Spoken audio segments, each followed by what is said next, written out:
Assalamualaikum warahmatullahi wabarakatuh. Good morning, everyone.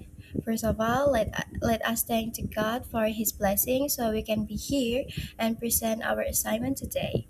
And today we will present an article entitled Reactionary Politics and Anti-Gender Inclusive Education Movement in New Brunswick, Canada, written by Melissa Keehn.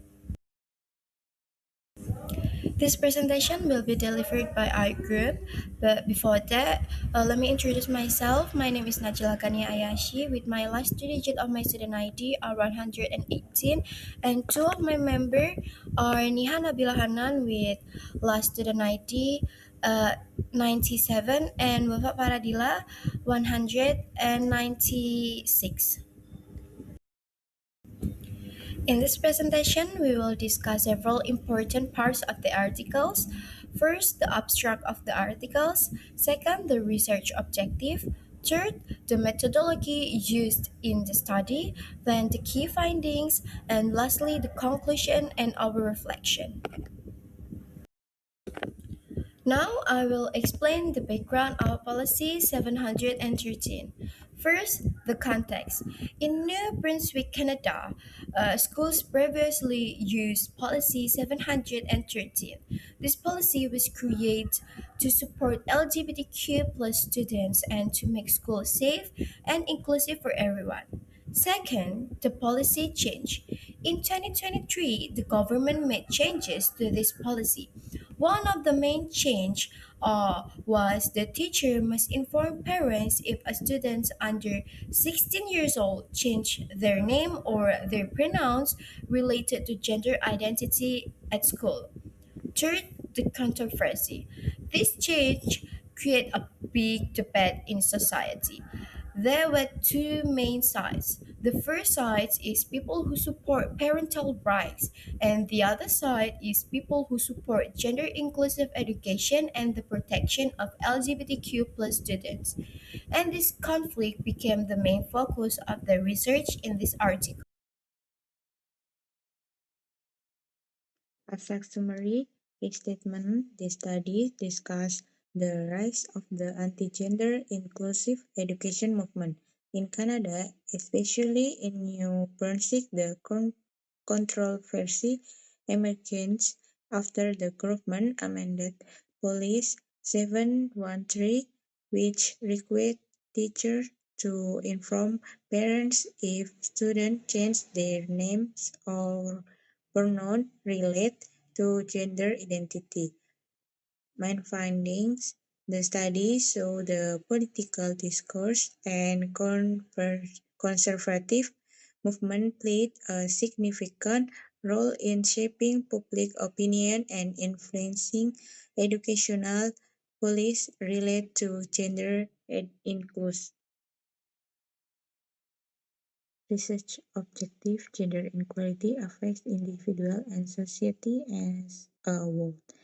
Number one segment, the objective of this research is to analyze the discursive strategies used by the New Brunswick government to justify the amendment of Policy 713. The second important, this research is important because it helps explain how political narrative influence educational policy and affect the recognition and right of queer and transgender students in school.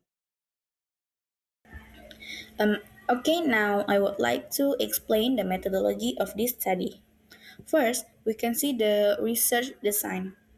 In this study, use critical document analysis and policy analysis, which mean the researcher focus on analysis document and policies to understand the issue more deeply.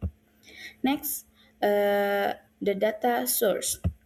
The researchers analyzed several materials including like a media coverage, government statement, and policy document related to Policy 713. And the data were categorized into them to understand how political arguments were constructed. Now I will explain the key finding of this study. The research found several political strategies used by the government to support the new policy change. First, the issue was framed as a conflict between parental rights versus LGBTQ plus rights. Second, gender inclusive education was portrayed as something harmful or dangerous. Third, the government and some groups create fear around the idea of gender ideology. As a result, this strategy influenced public opinion and reduced support for gender inclusive education policies. Now I will explain the conclusion of this study. First, the summary. The research concludes that political narrative and conservative movement played an important role in reshaping educational policies in New Brunswick. And second, future consideration. Educational institutions need to critically examine political influence and create more inclusive and supportive environment for queer and transgender students. And finally, I will present our group reflection. And first, opinion. In our opinion, this article is very interesting because it shows how political ideas can influence education policies. And the article helped us understand the challenges faced by gender inclusive education in school. And the second, the relevance. This topic is important for education because school should create a safe and inclusive environment for all students.